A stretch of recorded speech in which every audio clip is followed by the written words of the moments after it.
Hello friends, स्वागत है आपका हमारे YouTube चैनल 240 नॉट आउट में। मैं हूं आपका दोस्त सुमित और एक बार फिर है मेरे साथ अनिरुद्ध। और आज हमारा डिस्कशन का मुद्दा है पंत, डीके या कोई और।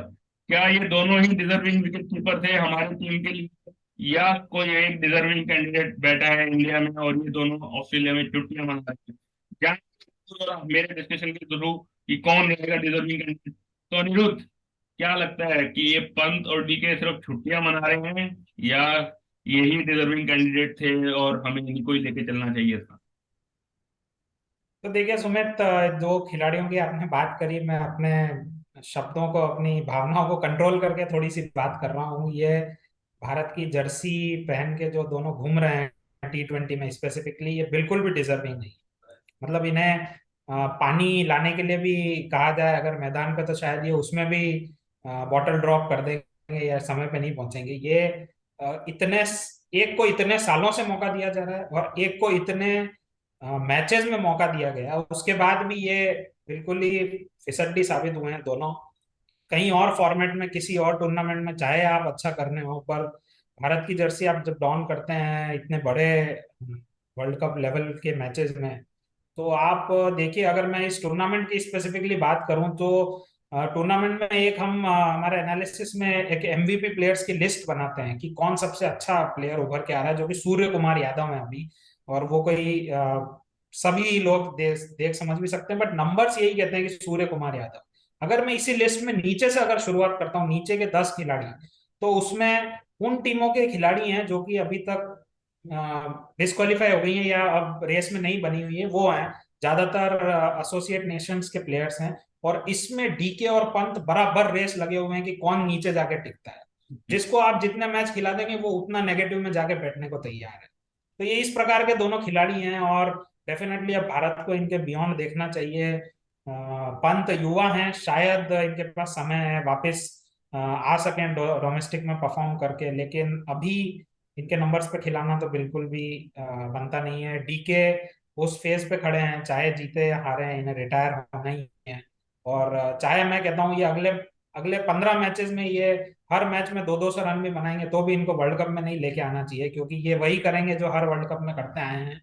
तो वो हम world cup to world cup ये सब काम भारत के, अगर आप जर्सी पहन के ये सब करेंगे तो बिल्कुल भी नहीं होना चाहिए। इनके बियॉन्ड अगर मैं बात करूं तो जैसा कि आपने कहा, मेरी जो मुझे सबसे फास्टेस्ट रिप्लेसमेंट दिखते हैं अभी, अगर मैं ओडीआई वर्ल्ड कप को ध्यान में रखूं, तो वो मेरे हिसाब से होंगे संजू सैमसन। फ्लेक्सिबल प्लेयर हैं, एक माइंडसेट एग्रेसिव है। चाहे ओपन करने आए, चाहे मिडिल ऑर्डर में खेलें या लोअर मिडिल ऑर्डर में खेलें, थोड़ा सा अगर इनको ग्रूम करें तो डेफिनेटली ये कहीं ना कहीं सूर्य कुमार यादव की लीग के प्लेयर हैं। मॉडर्न प्लेयर हैं, बिल्कुल बैकहोफ होके खेलते हैं, एंगल्स को यूज करते हैं, फील्ड अगर इन होता है तो हवा में शॉट मारने से नहीं डरते हैं। तो वैसी अप्रोच जरूरी होगी। डेफिनेटली आप फेल होते हैं 10 में से, आप 7 या 8 मैचेस में हो सकता है कि अगर आप फेल हो तो कोई दिक्कत नहीं है, लेकिन आपका रोल ही वही होता है कि जो 3 4 मैचेस हैं जो कि आपका टॉप ऑर्डर नहीं कर पा रहा है, तो फिर फिनिशर्स करते हैं। तो उसमें मैं संजू सैमसन को देखता हूँ। एक काम और जो मुझे लगता है हो सकता है, केएल राहुल को आप ग्रूम करिए एज ए कीपर और किसी और फिनिशर को खिलाइए। ये मेरा सोचना है। तो सुमित, आपको क्या लगता है कि डोमेस्टिक प्लेयर्स या आईपीएल में कुछ जो खिलाड़ी उभर के आए जो इन दोनों का रिप्लेसमेंट हो सकते हैं, डीके या पंत? मतलब ये ऑप्शन ही नहीं होना चाहिए मेरे हिसाब से। बिल्कुल बिल्कुल। तो जैसा आपने कहा संजू सैमसन, अगर हम उनको एक कंसिस्टेंट रन दें, जैसा कि पंत 63 या 64 T20 इंटरनेशनल खेल चुके हैं भारत के लिए और उन्होंने केवल 3 हाफ सेंचुरीज बनाई हैं, और बहुत ही ऑर्डिनरी रिकॉर्ड है उनका। जो 3 हाफ सेंचुरी है वो भी वेस्ट इंडीज के अगेंस्ट है, और हम सब जानते हैं वेस्ट इंडीज कितना स्ट्रगल कर रहा है इस वक्त। किसी भी टॉप टीम के अगेंस्ट इनकी कोई भी इम्पैक्टफुल इनिंग नहीं है अभी तक। तो मुझे लगता है consistent run like 20 20 matches, 25 matches हम संजू सैमसन को एज अ फिनिशर खिलाएं, उनको बता दें कि भाई you will play as a finisher, तो आपको अपनी उसी टेक्निक पर काम करना है, आपको आने में अगर रन तेज बनाए तेज बनाओ, टिक कर खेलना है टिक कर खेलो। तो आपको हमें संजू सैमसन को ऐसे हमें ग्रूम करना होगा। और एक दूसरा नाम जो है, अभी पंजाब के लिए आईपीएल में खेले हैं, जितेश शर्मा नाम है अगर मैं गलत नहीं हूँ, तो वो बिल्कुल वही रोल कर रहे हैं जो शायद इंडिया डीके या पंत से एक्सपेक्ट करता है, कि वो आए, उनके पास सेट होने का टाइम नहीं होगा, हार्डली 10 15 20 बॉलें आपको मिलेंगी, उसमें आपको 150 से 200 की स्ट्राइक रेट से रन बनाने हैं, और आपका काम बेसिकली यही है। तो हो सकता है कि हम हितेश शर्मा को भी मौका दे सकते हैं, लेकिन जैसा मैं हमेशा से कहता आया हूँ कि आईपीएल का एक सीजन या दो सीजन आपके सिलेक्शन का क्राइटेरिया नहीं होना चाहिए। आईपीएल एक बिल्कुल डिफरेंट चीज है, इंटरनेशनल क्रिकेट बिल्कुल डिफरेंट है। आपको कंसिस्टेंट रन में देना होगा, दो तीन सीजन आईपीएल, दो तीन सीजन डोमेस्टिक लेवल पर आपको खेलना होगा, तभी आपको इंडियन टीम की जर्सी मिलनी चाहिए, तभी आप उसकी वैल्यू करेंगे। अगर आप सिर्फ 5 7 10 मैचेस खेल के इंडियन टीम में आने लगे तो शायद उस जर्सी की वैल्यू नहीं रहेगी। जैसा कि हमने अभी कुछ केसेस में देखा भी है, कुछ प्लेयर जल्दी हमने शिवम दुबे या विजय शंकर इनको हम लेके आए और फिर ये वापस अब बैठे हुए हैं, हमें पता भी नहीं कहाँ छुप गए ये लोग। तो इसीलिए थोड़ा इनको कहते हैं ना, जैसे आपको इनको पकाना होगा और फिर इनको इंडियन क्रिकेट में लेके आना होगा। तो ये दोनों प्लेयर्स हैं। एक आपका मुझे वो सजेशन भी अच्छा लगा कि केएल राहुल को विकेट कीपर की हम रिस्पॉन्सिबिलिटीज दे रहे हैं, और किसी एक बैटर को जो थोड़ी बहुत बॉलिंग कर ले 6 नंबर पे आके, उसको हम ग्रूम करें तो हमारा बॉलिंग ऑप्शन भी बढ़ जाएंगे, और एक हमारे पास एक अच्छा फिनिशर भी तैयार हो सकता है। लेकिन ये डीके 2004 से खेल रहे हैं, आज 2022 अंत होने को आ गया, 18 19 साल हो गए। धोनी से पहले आए थे, धोनी जा चुके हैं, ये अभी भी लगे हुए हैं। इंडियन क्रिकेट का भला तो मैं नहीं कहूंगा ये कर रहे हैं, ये बेड़ा गर्क ही कर रहे हैं। मैं आपसे जानना चाहूंगा कि अगर मैं आपसे पूछूं कि इनकी कोई 3 इनिंग्स आप मुझे इंटरनेशनल क्रिकेट में बताइए, ना सिर्फ T20 में, वनडे भी जोड़ लीजिए आप और आप इनके टेस्ट मैचेस भी जोड़ लीजिए, तो कोई 3 इनिंग या मैं कहूंगा दो ही बता दीजिए निदाहस फाइनल को छोड़ के, जिसमें आपको लगा हो कि भाई ये डीके ने मैच जिताया है हमको, आज डीके हमारे मैच के खिलाड़ी रहे हैं एकदम।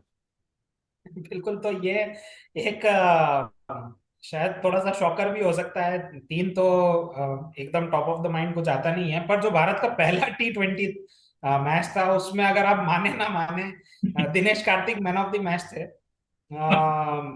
उन्होंने मैच जिताया था वहां पे। सचिन तेंदुलकर वो मैच खेलते थे। तो हम्म। जैसा आपने बताया 2004 से खेल रहे हैं, ये उस जमाने के हैं जब सचिन तेंदुलकर T20 खेला करते थे। तो ये डीके की एक वो इनिंग है।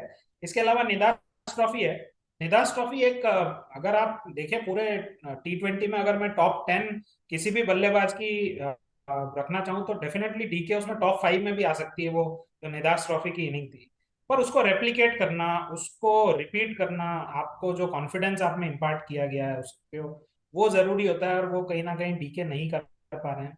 इस एज में एक कमबैक किया, बड़ी अच्छी बात है, लेकिन उस कमबैक को अगर आप ऑन ग्राउंड शो नहीं कर सकते तो फिर इस प्रकार के सवाल का कोई जवाब नहीं होगा कि आप इनकी 3 इनिंग्स बता दीजिए। दो भी बताना मुश्किल हो जाएगा बहुत से खिलाड़ियों के लिए, और यही कहीं ना कहीं दिखाता है कि वो एक फेलियर है। सिमिलरली पंत की भी बात करें तो उनके पास भी 3 50s हैं, जैसा आपने बताया। आपने जितेश शर्मा की बात करी, एक आईपीएल खेले हैं और अच्छे गेंदबाजों के खिलाफ रन बनाए। 30 का एवरेज था उनका उस आईपीएल में, 165 170 का स्ट्राइक रेट था। तो ये वन आईपीएल में, जैसा आपने बताया कि नहीं देना चाहिए इजीली भारत की जर्सी, उसकी वैल्यू कम हो जाती है।